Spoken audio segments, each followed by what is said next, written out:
Mysterious stories में आपका स्वागत है। आज की कहानी जुबेर खान जी की है जो रायसेन से हैं। तो जुबेर खान जी अपनी कहानी हमारे साथ साझा करने के लिए बहुत बहुत धन्यवाद। आप भी अपने एक्सपीरियंस और अपनी कहानी हमारे साथ साझा कर सकते हैं हमारे इंस्टाग्राम अकाउंट पर। मेरा नाम जुबेर है। यह एक बार की बात है जब मैं और मेरे दोस्त अजहर और तारिक रायसेन के सांची में घूमने के लिए बाइक से निकले थे।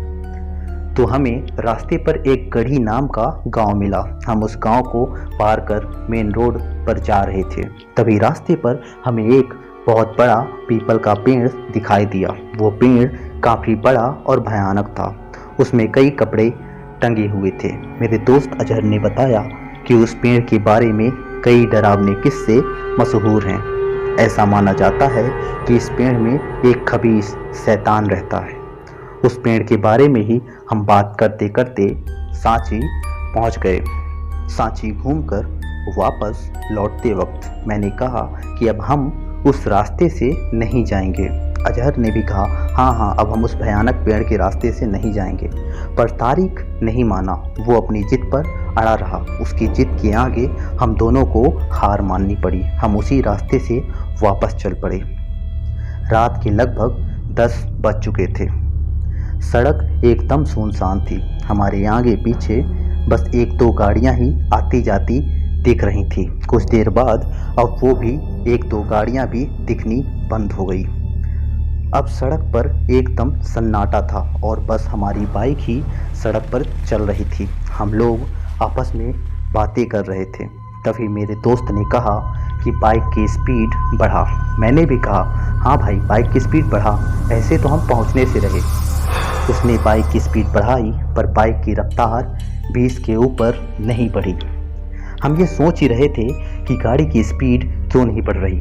तभी हमें वो पीपल का पेड़ दिखाई दिया। उस भयानक पेड़ से हम थोड़ी आगे ही बढ़े थे कि हमारी बाइक अचानक आगे जाने की बजाय पीछे की ओर चलने लगी। ऐसा लग रहा था कि हमारी बाइक अपने आप पीछे नहीं जा रही बल्कि कोई उसे खींच रहा है। हमने बाइक भगाने की कोशिश की लेकिन कुछ नहीं हुआ। अब हमें डर लग रहा था। हम डर के मारे चिल्लाने लगे लेकिन हमें सुनने वाला कोई नहीं था। अजहर मेरे पीछे बैठा था और तारिक बाइक चला रहा था। मुझे कुछ कुरान की आयतें याद थी। मैंने उन्हीं आयतों को पढ़ना शुरू कर दिया लेकिन बाइक पीछे की ओर ही जाती जा रही थी। अब उस बाइक में हमें बदबू आने लगी। ऐसा लग रहा था कि जैसे बाइक जल जाएगी। मैं आंखें बंद करके आयतें पढ़ता रहा। धीरे धीरे हमारी बाइक उस पीपल के पेड़ के सामने आकर बंद हो गई। ये सब एकदम वैसा ही हो रहा था जैसे फिल्मों में होता है। अब हमारी बाइक पीपल के सामने थी। उस पेड़ को देखकर हमारी सांसें रुक गई। हमें लग रहा था कि हो ना हो यह काम उस खबीस का है। हमने बाइक स्टार्ट करने की कोशिश की पर वो स्टार्ट नहीं हुई। स्टार्ट हुई तो आगे ही नहीं बढ़ी। हमें कुछ समझ नहीं आ रहा था।